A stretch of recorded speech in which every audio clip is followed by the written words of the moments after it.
Ito ang nagbibigay buhay sa ating mga espiritu at sa ating mga kaluluwa.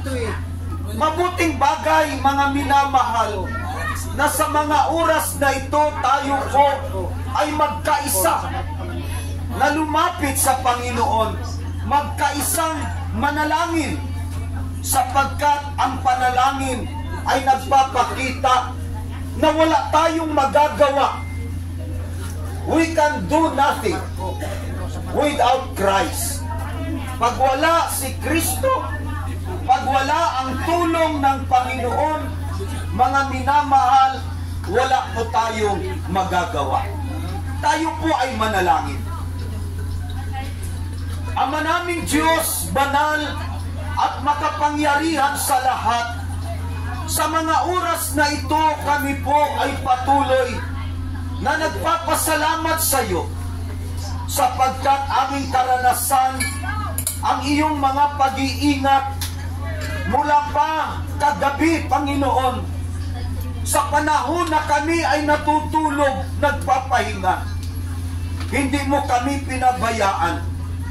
Iningatan mo kami, Panginoon, at binigyan ng panibagong pag-asa sa araw na ito. Salamat sa lakas na ibinigay mo sa amin.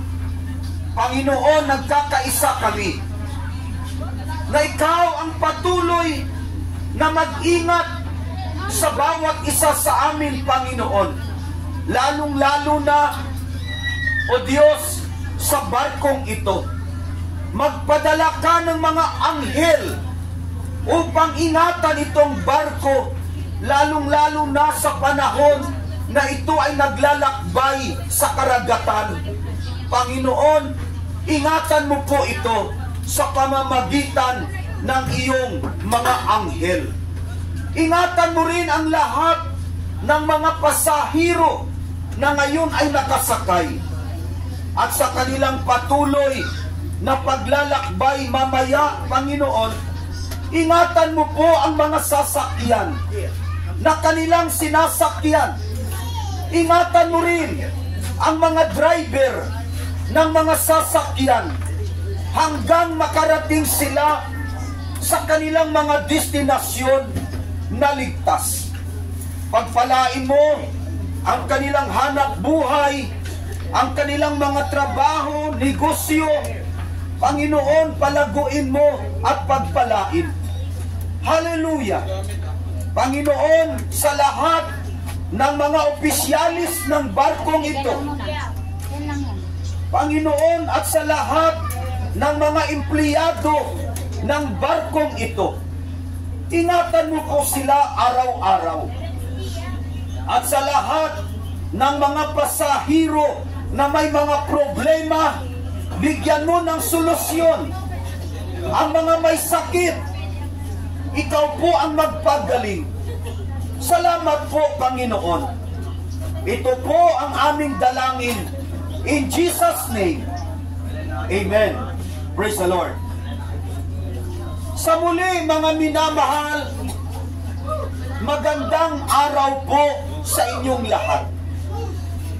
Ang pangangaral ng Ebanghelyo, ito po ay utos ng ating Panginoon. Minsan, mayroon tayong naririnig, Pastor, doon lang kayo sa simbahan mangaral. Mga minamahal, wala po tayong mababasa sa Bible na ipinag-utos ng Panginoon na doon lang sa simbahan ipangaral ang kanyang mga salita. Bakit po? Sapagkat alam ng Diyos na hindi naman lahat ng tao pumapasok ng simbahan. Di po ba? May mga tao na makapasok lang ng simbahan pag may kasal. Di ba? Pag may birthday, mga minamahal, pag kwarisma, o di kaya pag may patay. May mga taong doon lang nakakapasok. Salamat sa Panginoon, sapagkat ipinag-utos niya na ipangaral sa buong sanlibutan sa lahat ng dako upang patuloy na magpapaalala sa bawat isa sa atin. Pastor, iba man ang aming relihiyon. Hindi po relihiyon ang dala ko sa inyo. Huwag po nating pag-usapan ang relihiyon.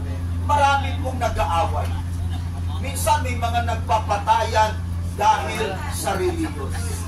Mga minamahal, ang pag-usapan po natin kung ano ang magagawa nating kabutihan sa ating kapwa.